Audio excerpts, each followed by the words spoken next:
বেশ কিছুদিন আগে টালিউড অভিনেতা পরমব্রত চট্টোপাধ্যায় ও জনপ্রিয় কণ্ঠশিল্পী অনুপম রায়ের সাবেক স্ত্রী পিয়া চক্রবর্তী বিয়ে করে আলোচনায় আসেন। এরপর থেকে ভক্ত মহলে শুরু হয় তুমুল আলোচনা সমালোচনা। তবে তাতে খুব একটা পাত্তা না দিয়ে সুখে সংসার করছেন এই দম্পতি।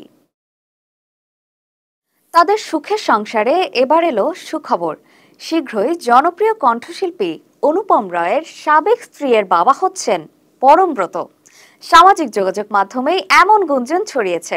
ভালোবাসা দিবস পেরোতেই এই খুশির খবর ছড়িয়ে দিলেন টালিউড অভিনেতা পরমব্রত চট্টোপাধ্যায় ও পিয়া চক্রবর্তী।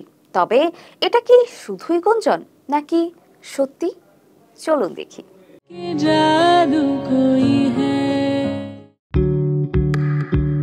বেশ কিছুদিন ধরেই পিয়াকে নিয়ে এই রকম গুঞ্জন শোনা গিয়েছিল। এমন কথা তুলতেই হেসে ফেললেন স্বাস্থ্যকর্মী। তিনি বললেন, আমার কানেও এসেছে।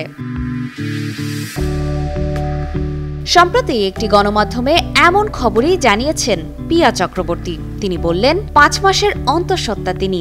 চিকিৎসক জানিয়েছেন সব ঠিক থাকলে জুন মাসে তাদের সন্তান পৃথিবীর আলো দেখবে। 14 ফেব্রুয়ারি প্রতিদিনের মতোই নানা কাজে ব্যস্ত ছিলাম আমরা। তারপর চিকিৎসকের কাছে যাই। নিয়মিত পরামর্শ নেয়ার মধ্যে যাচ্ছি।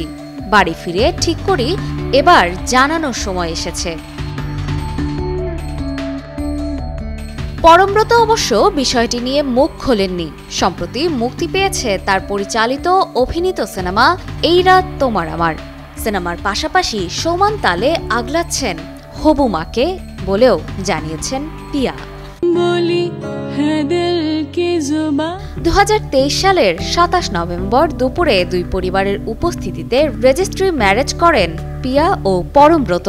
এদিন বিয়েতে উপস্থিত ছিলেন নিকটাত্মীয় ও বন্ধুরা। এর আগে 2021 সালে দীর্ঘ 6 বছরের সম্পর্কের ইতি টানেন অনুপম রায় ও পিয়া চক্রবর্তী। সে সময় শোনা গিয়েছিল যে তাদের বিয়ে ভাঙার নেপথ্যে পরমব্রত ও পিয়ার বিশেষ বন্ধুত্ব। তবে সে কথা উড়িয়ে দিয়েছিলেন পরমব্রত। অপর্ণা বর্ষা, কালের কণ্ঠ।